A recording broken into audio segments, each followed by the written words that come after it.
Selamat datang di YouTube channel KHN Learning. Di video kali ini saya akan membahas tentang konsep dasar arsitektur enterprise.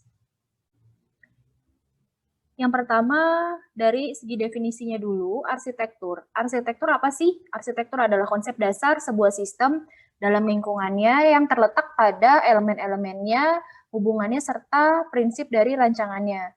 Arsitektur itu diperlukan untuk mengelola kompleksitas organisasi atau sistem yang sangat besar, seperti gambaran struktur organisasi, proses bisnis, kemudian dukungan aplikasi, dan juga infrastruktur teknis. Seorang arsitek itu juga perlu untuk mendiskusikan arsitektur dengan para stakeholder, kemudian menjelaskan arsitektur serta dampaknya kepada semua stakeholder yang terlibat, yang biasanya memiliki latar belakang berbeda-beda. Nah, stakeholder itu sendiri apa sih? Stakeholder itu adalah seorang individu, kelompok, atau organisasi yang memiliki kepentingan atau ketertarikan dalam pertimbangan terhadap sebuah sistem. Selanjutnya, arsitektur enterprise. Apa sih arsitektur enterprise? Arsitektur enterprise adalah satu kesatuan yang saling terkait atau konheren tentang prinsip-prinsip, metode, dan juga model yang digunakan dalam desain dan realisasi dari struktur organisasi, proses bisnis, sistem informasi, dan juga infrastruktur sebuah organisasi. Enterprise arsitek atau arsitektur enterprise itu mencangkup inti-inti dari bisnis, teknologi informasi, dan evolusinya.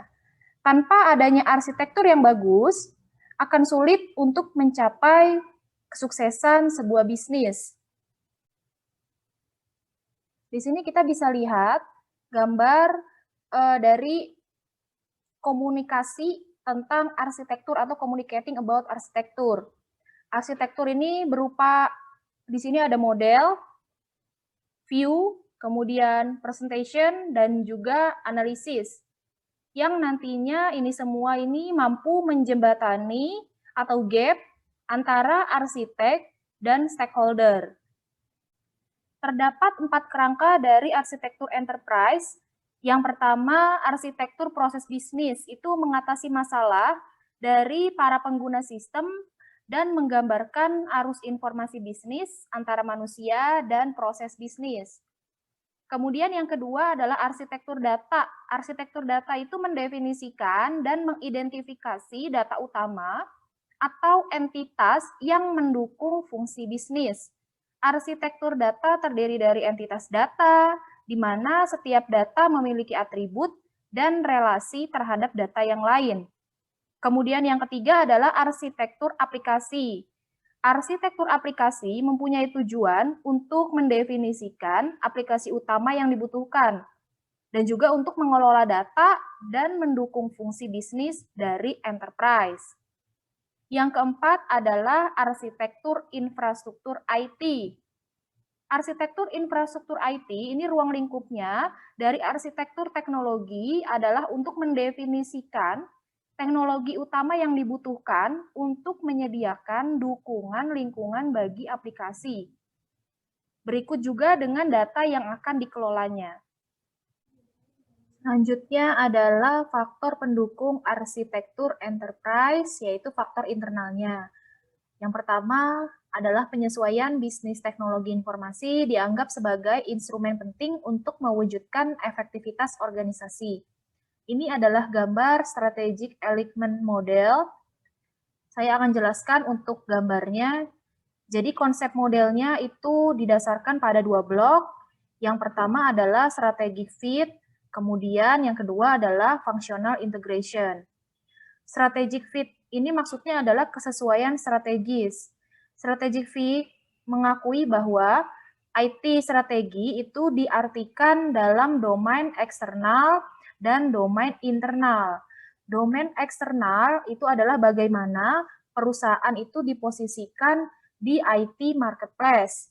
Kemudian untuk domain internal itu adalah bagaimana IT infrastruktur itu harus dikelola. Strategic fit itu tentunya sama-sama relevan dengan bisnis domain. Kemudian selanjutnya adalah functional integration. Terdapat dua tipe functional integration. Yang pertama adalah strategic integration dan yang kedua adalah operational integration.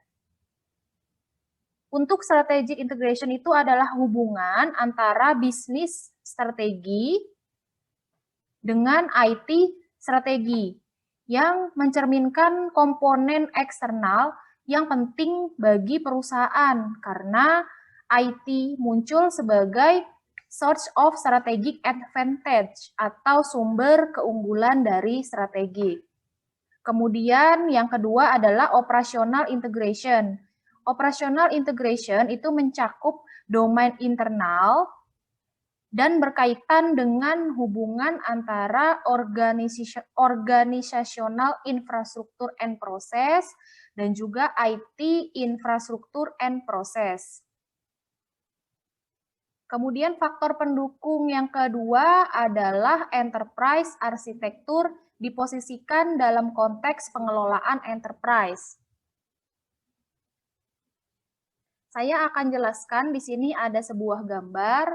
Kita lihat gambarnya pada bagian atas piramidanya itu kita harus melihat misi dari enterprise. Kenapa?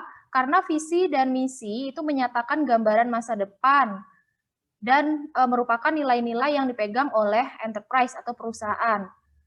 Berikutnya adalah strategi. Strategi ini yang menyatakan jalur yang ditempuh enterprise untuk mencapai misi dan visinya. Kemudian ditranslasikan ke dalam tujuan konkret yang memberi arah dan menjadi penanda dalam mengeksekusi strategi.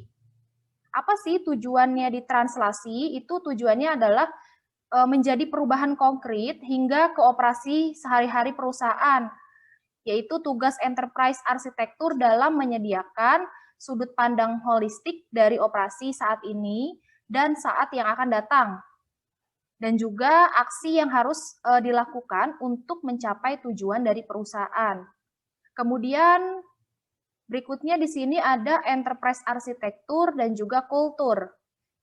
Arsitektur ini dipandang sebagai bagian hard dari perusahaan, sedangkan untuk kultur itu adalah bagian soft dari perusahaan. Selanjutnya di bagian bawah, itu di bagian paling bawah gambar piramidanya, ini adalah operation atau operasi harian perusahaan, operasional, yang mencakup produk, proses, people, dan juga IT yang digunakan. Faktor pendukung yang ketiga adalah arsitektur merupakan instrumen strategis dalam memandu organisasi menjalani arah pengembangan yang terencana. Enterprise yang sukses menjalankan operating model dengan pemilihan yang jelas pada level integrasi dan standarisasi proses bisnis di seluruh enterprise. Selanjutnya ini adalah faktor pendukung arsitektur enterprise yang termasuk ke dalam faktor eksternal. Di sini yang pertama, framework pengaturan menuntut agar perusahaan dan institusi pemerintah dapat membuktikan bahwa mereka memiliki pandangan yang jelas terhadap operasi mereka dan bahwa mereka telah mematuhi hukum yang berlaku. Kemudian faktor pendukung yang kedua pada tahun 1996 itu di USA itu dikenal sebagai IT Management Reform Act yang menuntut bahwa semua biro pemerintah itu harus memiliki sebuah IT arsitektur. Dan juga di sini ada framework lain, Basel II, kemudian ada juga Public Company Accounting Reform and Investor Protection Act. Berikut penjelasan saya mengenai konsep dasar enterprise arsitektur. Untuk yang sudah menonton dan menyimak, semoga bermanfaat. Terima kasih.